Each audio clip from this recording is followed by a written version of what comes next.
On behalf of Expert Village, I'm Laura Banford, and I'm going to teach you how to make buttermilk baked chicken and garlic mashed potatoes. Well, we've taken our marinated chicken, coated it with cornmeal and flour and seasonings, and then prepared it for baking, which included drizzling it with some butter and then sprinkling cinnamon on each piece. And here it is. Very evenly coated and drizzled with butter, which is going to help it to brown and get crisp, and sprinkled with cinnamon. And we have a preheated oven. The oven is preheated to 375, nice and hot. And we're going to just pop this in the oven, and it will roast for about 45 minutes, depending on the size of the breasts, because that's the biggest pieces that you have to be concerned about,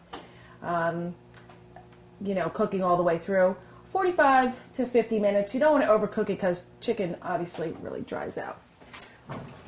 Get our oven. I have the rack right in the middle. Pop it in. And when we come back, we're going to roast some garlic. See you then.